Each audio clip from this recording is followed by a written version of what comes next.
It's definitely not a regular through hike, that's for sure. You definitely should not underestimate this trail. Like, you could fall down a canyon and potentially no one would find you for a while. I think a lot of the gnarly stuff is like really fun actually though. At least it is fun. So much more dense with cool stuff than I expected. This whole trail has been about problem solving. I didn't want to have a well-worn path to follow the whole way. I wanted to kind of figure this stuff out on my own. Everybody can find something out here for themselves. It's just about finding the thing that you enjoy doing and looking for the metaphors in it.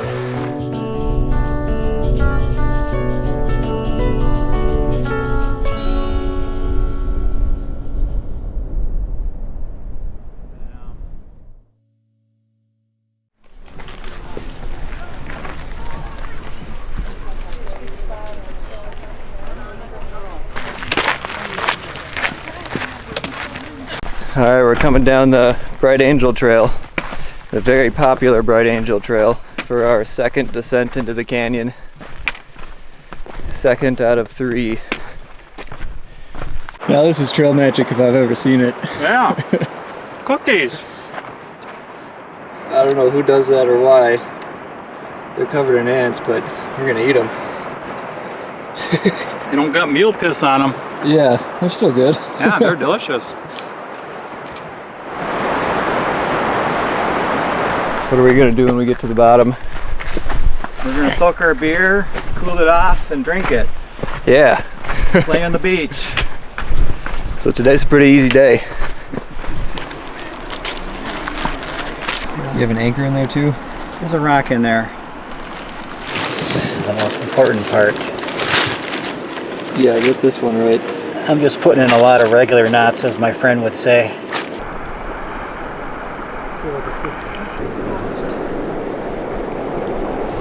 Now let's see if I can get the knots out. And here's, we'll see what happened. Pretty cold. Sweet.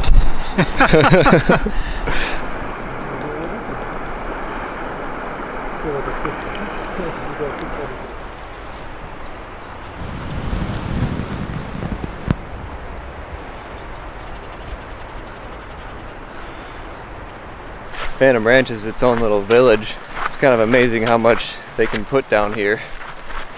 There's a little store and restaurant and everything. You can buy like a $55 steak if you want to.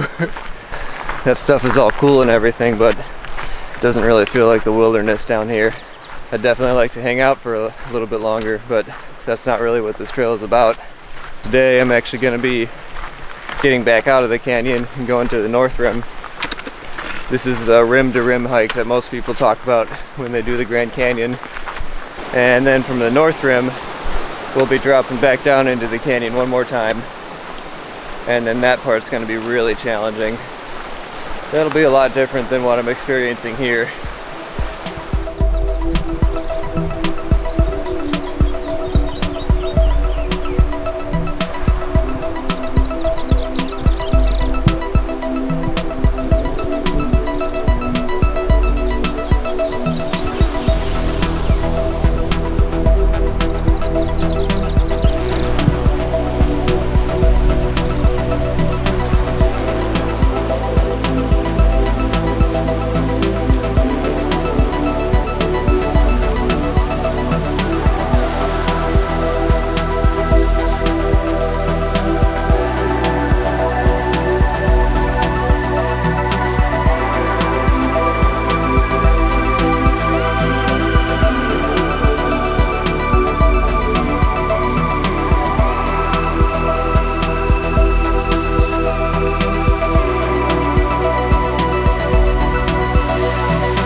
This is like one of the most popular times on this rim-to-rim route, and there are a lot of people running Running from the North Rim to the South Rim in a day does not sound very fun to me.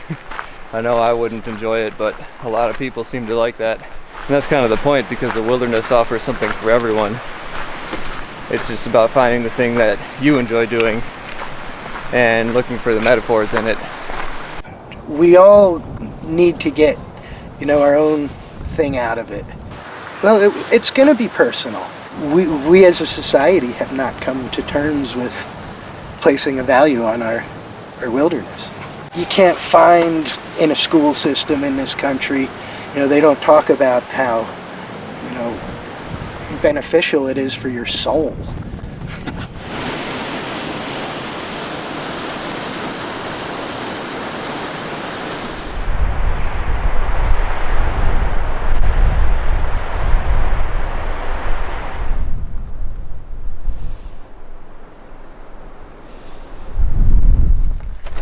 Alright, made it to the top. I'm at the North Rim now.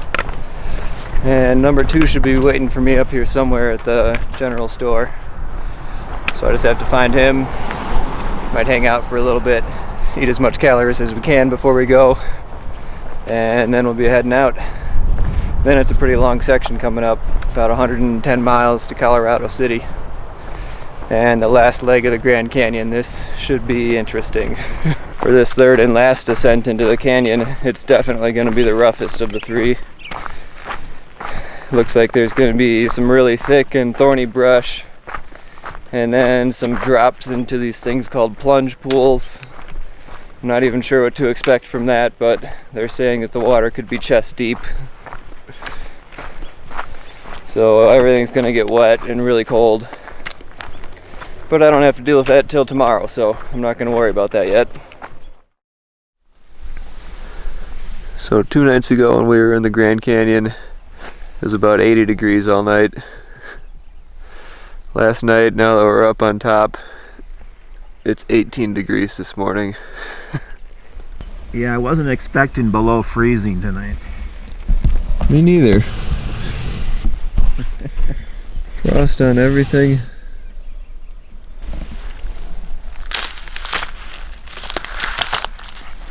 I should have brought gloves on this trip. I didn't even need them when I was in the mountains. Hey, isn't that crazy? I'll shuffle on off and try to keep warm. Yeah, I'm gonna be slow to get moving. Okay, see you later. Alright, see ya.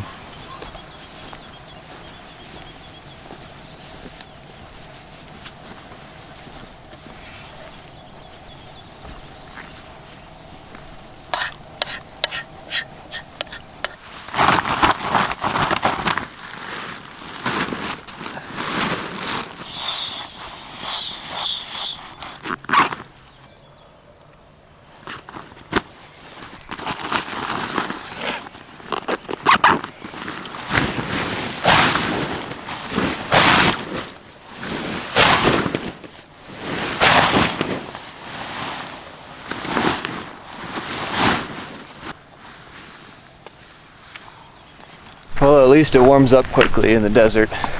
But now it's 8 o'clock and it's like 60 degrees. This is perfect hiking weather. When I'm doing something that's really tricky, like walking along boulders on the Colorado River, going through thick bushwhacking, and that requires 100% of my attention, and I'm completely rooted in the moment. But then there's other parts of the trail that I might even experience on the same day that are very easy and not very interesting, which is what's happening right now. I've got 24 miles of road walking to do today. Kind of boring and tedious, everything kind of looks the same, so there really isn't a whole lot to hold my attention.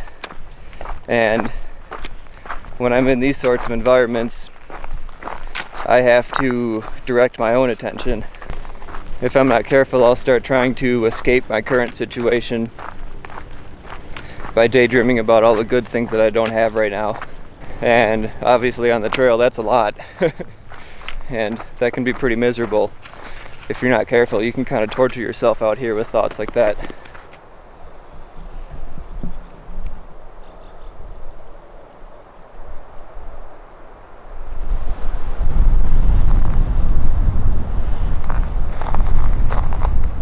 Tonight we have a cabin to sleep in. Teddy's cabin. This is good timing because it actually looks like it could rain.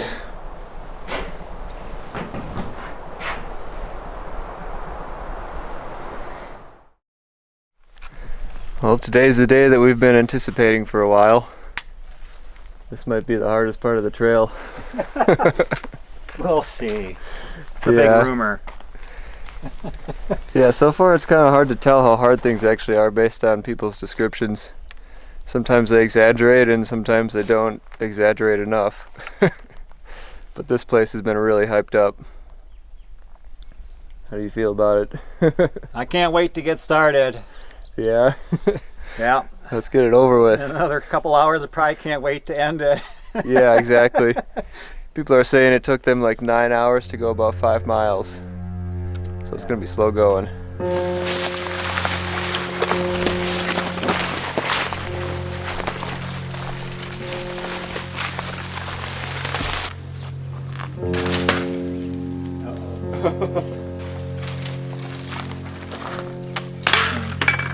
Oh yeah, plenty of room here. One down.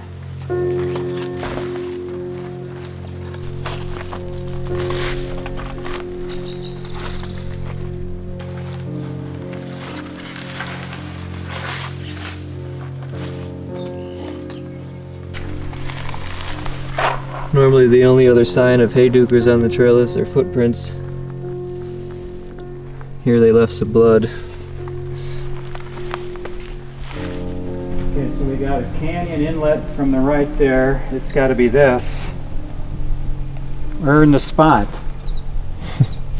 Climb to spit of land, follow back to canyon.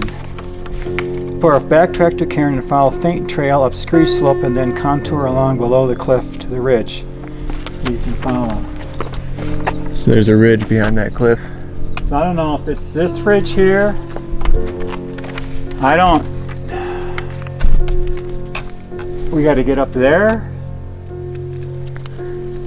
This is gonna be one of those figure it out moments.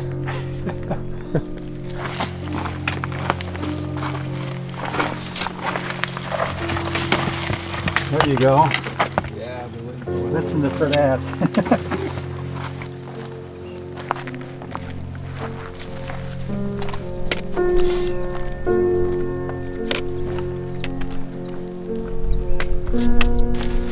This is kind of how it was described to me. You see a cairn down there once we get to the bottom of this wash. There? Oh yeah, on that big rock. It's like every time you lose the cairns, then you just think you're on your own, and then you see another one eventually.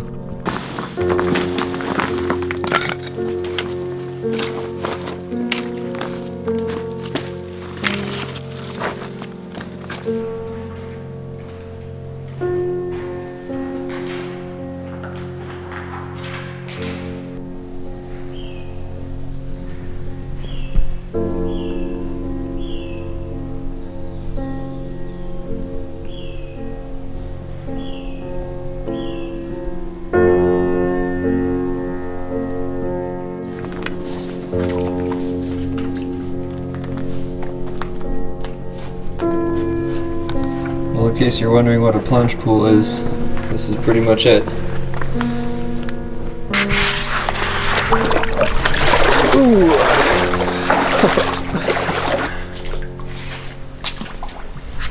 Oh, no problem. Just came down that one. And now here's another one. They said there would be dozens of these drops. Right now we're encountering one about every 100 feet.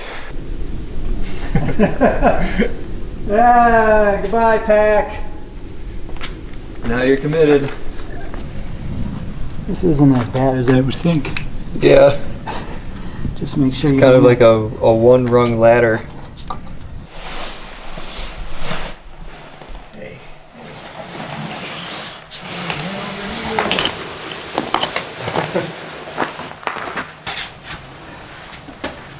I'm always leery about rocks like that. Yeah.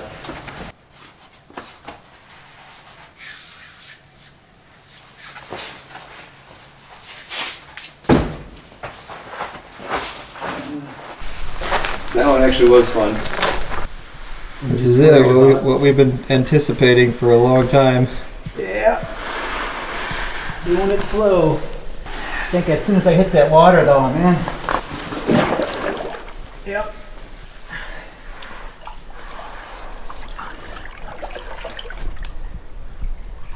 Well, when you're in it, it's like crotch deep. Okay, it's not terrible. I've been through mud this deep before. You can get out. How's the next one look?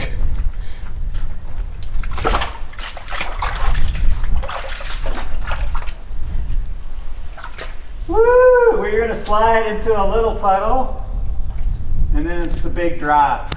Okay.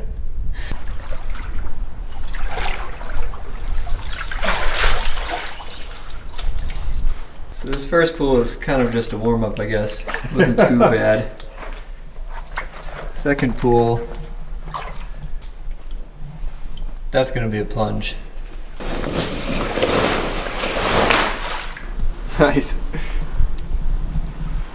Okay. Well, I'm not going down as fast as I thought I would be. Yeah, it's a pretty controlled slide, it looks like. Yeah. Except for here.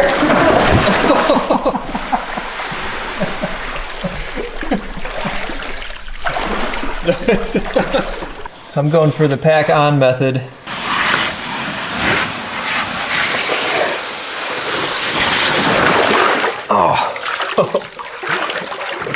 Oh, this isn't too bad. This one is a piece of cake. Ah. There you go. Yeah, that's kind of fun. Right when you get crotch deep, that's when you feel it.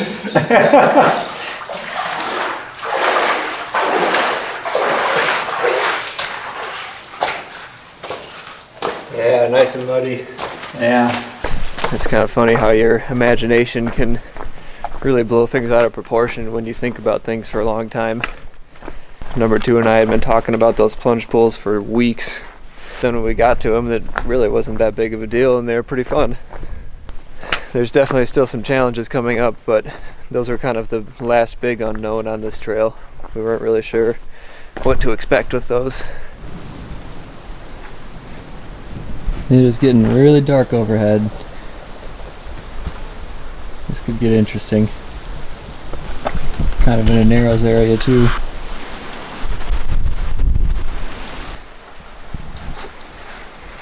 We found a tiny bit of an overhang. This is enough of a shelter for now. Been some pretty good lightning and thunder so far. How do we do? Wait. We wait it out. Wait to see if it's going to get worse, or is that it? Yeah, it just stopped. No, it just seems like it petered out. Let's give it about 10 minutes. That's what I say. And that was it. We've got about 20 minutes of rain. And it looked like it was about to be really bad.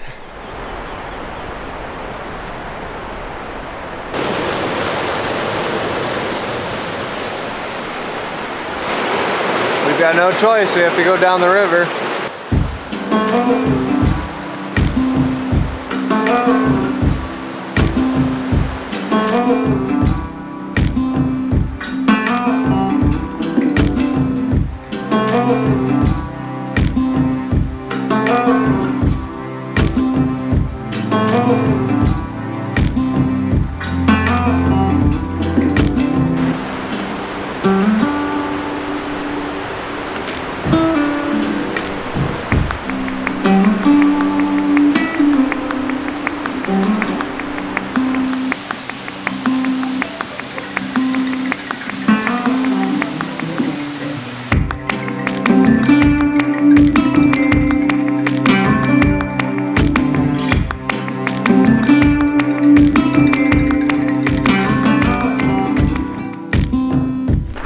I'd been dreading those plunge pools and just all of the hiking that we had to do yesterday for a long time, but it actually turned out to be one of the best days on the trail so far. We had everything from bushwhacking to scrambling up and down scree slopes, narrows, sliding in the plunge pools, wading through rivers. There's a thunderstorm, and even saw that big ram at the end of the day. It kind of felt like the entire Hayduke experience condensed down into one day. But it was also really exhausting, and I ended up sleeping in an extra hour and a half today. Number 2 left is the normal time because he has a finish date that he's trying to get to Zion by. I don't really have any time constraints like that, so I don't have any reason to hurry. Chances are I probably won't see him or any other Hayduke hikers until the end of the trail. We've got about a week left, and it looks like I'll be on my own.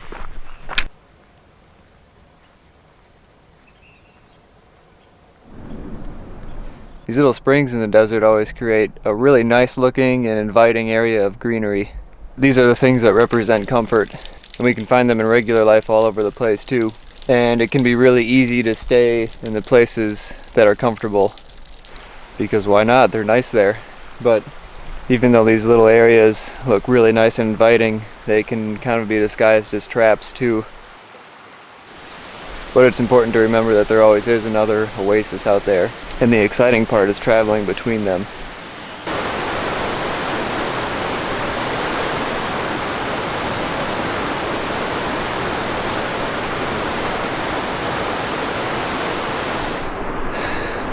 Even this late in the trail, I'm still making mistakes. Doesn't really matter how good your experience level is, you're still gonna mess up sometime. I just realized that I have to be up on top of this cliff up here. The cliff goes straight into the river eventually, and there's no way around it.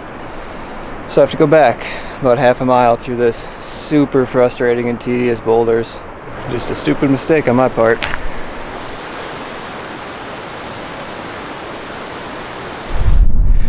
I'm back on track, but wasted over an hour and a lot of frustration.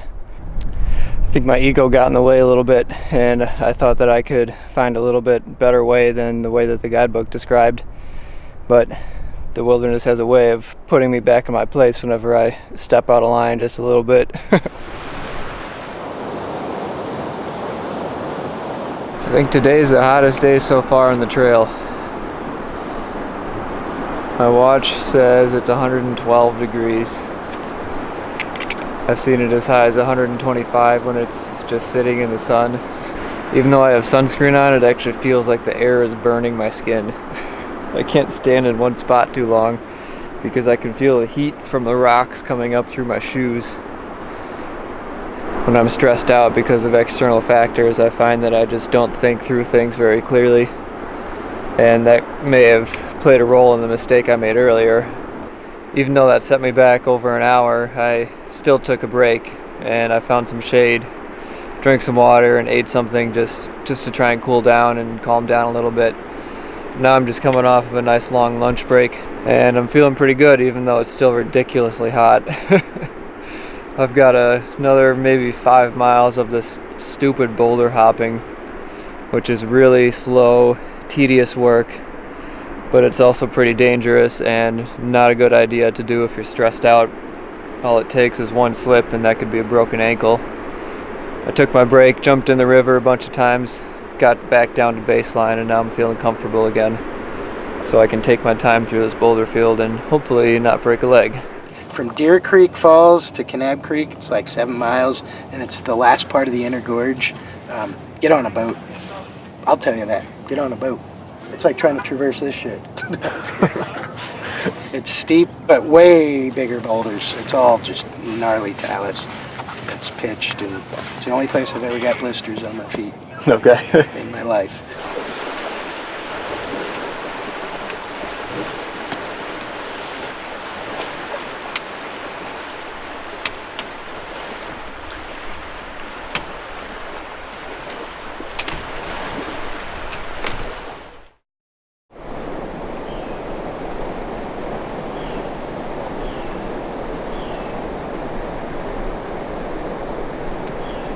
I am so happy to be walking on flat ground again. That boulder field was just horrible yesterday. I know you'll get to experience the whole thing in less than a minute, but those 7 miles took me about 8 hours. I was starting to think that I wasn't even going to finish before it got dark. It was already after sunset by the time I got to the Condensed Creek, which was the end of the boulder field. But it's over, so I don't have to worry about it anymore. And I probably shouldn't say this, but I think that was the last of the hard parts on this trail. Today I'll just be walking up Condensed Creek all day. I'll be crossing the river a lot, so my feet will be wet most of the day, but after yesterday, that's not a big deal at all.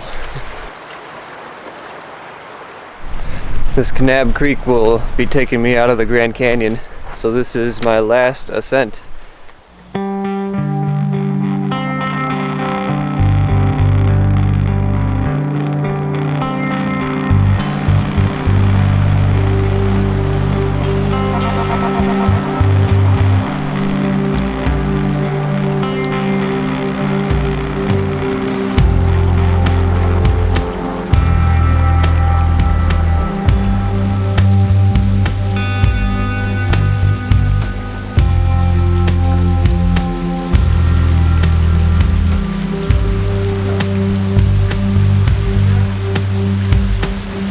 And just like that, the creek is gone. If I was just a quarter mile down the canyon, I'd be walking in the creek right now. These creeks really have a mind of their own, and they will dry up without warning. But then sometimes they'll come back without warning too. So who knows, maybe I'll be walking in the creek again in another mile.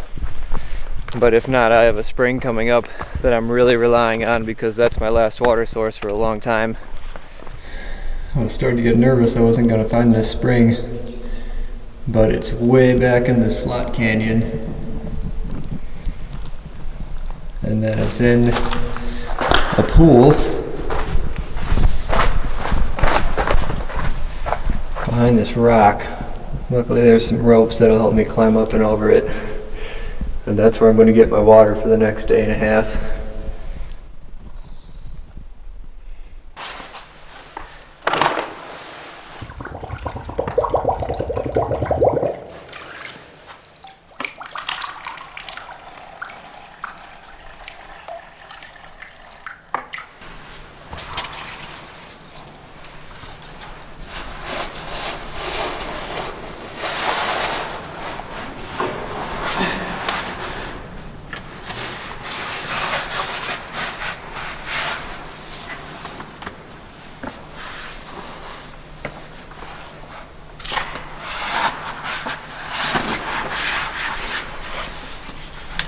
I just tanked up on 6 liters of water. My pack is nice and heavy again. But the way I look at it is that that's how much peace of mind weighs. And that's not easy to come by out here.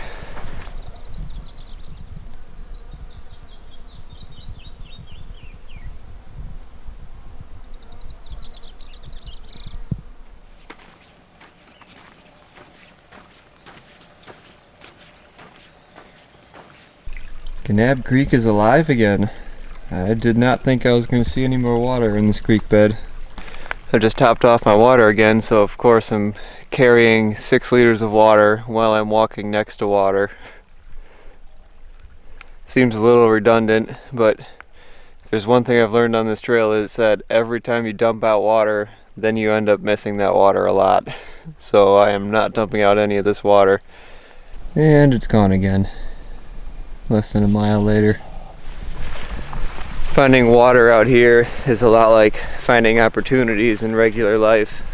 A lot of times there will be short periods where there is way more than enough, followed by long periods of not enough. All we can really do is just tank up on those opportunities when we do find them, take as much as we can carry, and hope it lasts us for the next dry sections, because there are always dry sections coming up. It's just feast or famine a lot with water. Yeah. There's just like great water for like a couple miles and then it's 20 miles of dry. You're like, damn it. Wish I was back on the Escalante River. But like anything, you get used to things. You have to if you want to survive. Right, you gotta adapt.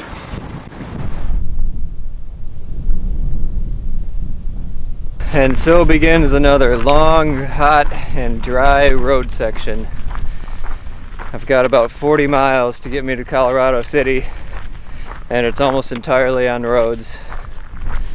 I think there's one water source in between here and there, and that's why number 2 and I cached some water up ahead a couple weeks ago. Tomorrow I think I'm gonna try and do a 30-mile day, and that should get me to Colorado City.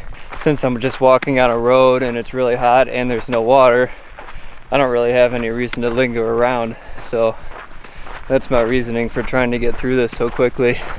Maybe I've been kind of scenically spoiled because it's still beautiful around here, but compared to the rest of the Hayduke, this is actually kind of average.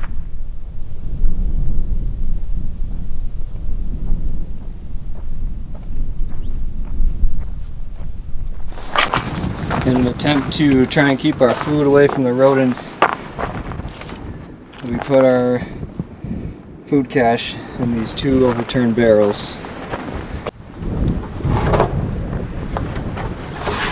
Alright, still here and in shape. And a note from number 2. Surprise, food still here, only I found buckets tipped upright. Huh. He was here earlier today at 8 a.m. Right now it's about 4:30. Alright, now on to the water cache. The food was just kind of an extra. This is the important part. And it's still here. A little dirty, but that's fine. That's a relief.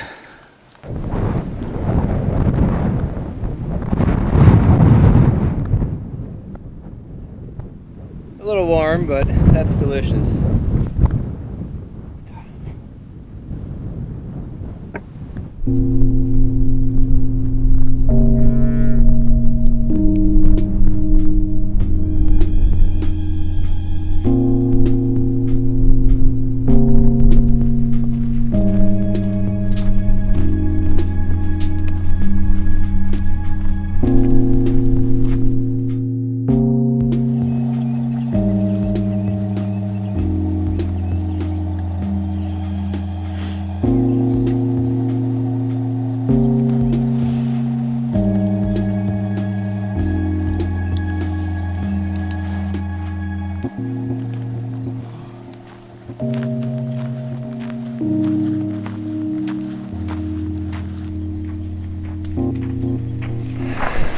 Well, I did it. I got my 30-mile day in yesterday.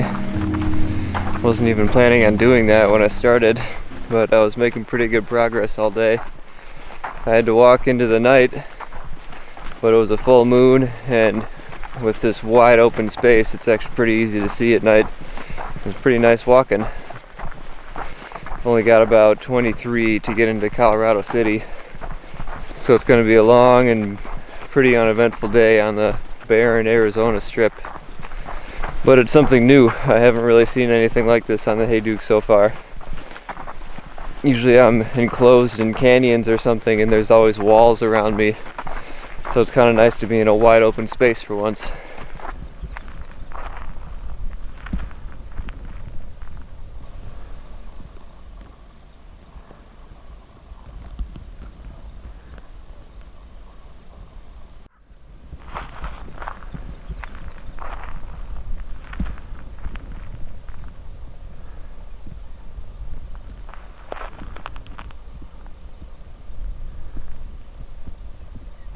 Colorado City lies just below that mountain range over there.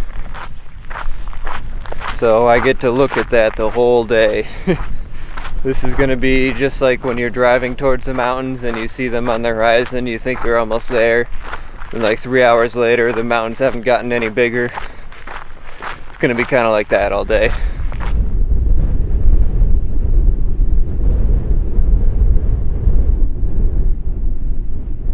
I've been thinking a lot about the end of this trail lately.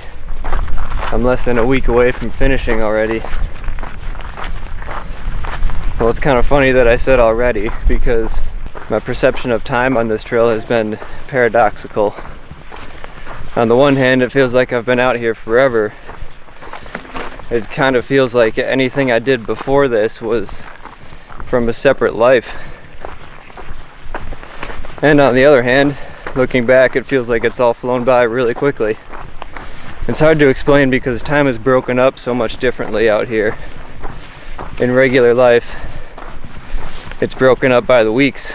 You have your weekdays and your weekends, and for the most part you kind of do the same things on each day.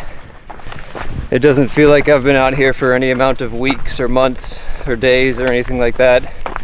It kind of just feels like one really, really long day, because one day always picks up where the other day left off.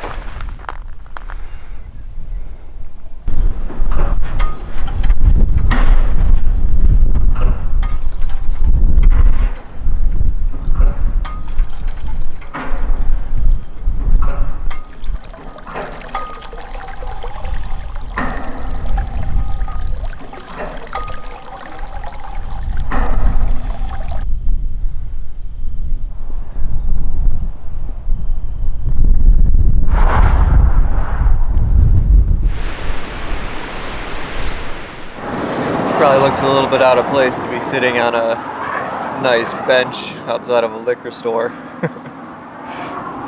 Definitely feel a lot different when I start to get into civilization. Start to feel more like a homeless person than a person on a big adventure.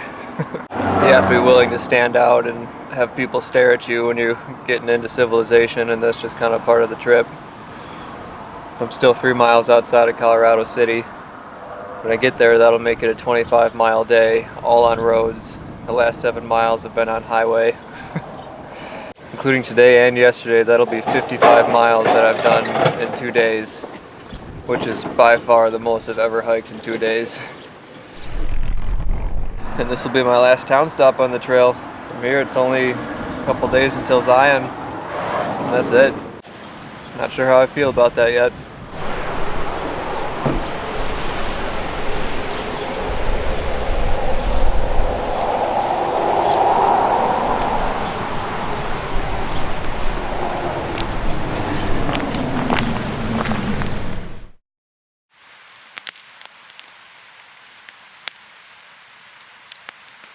I am feeling pretty defeated right now.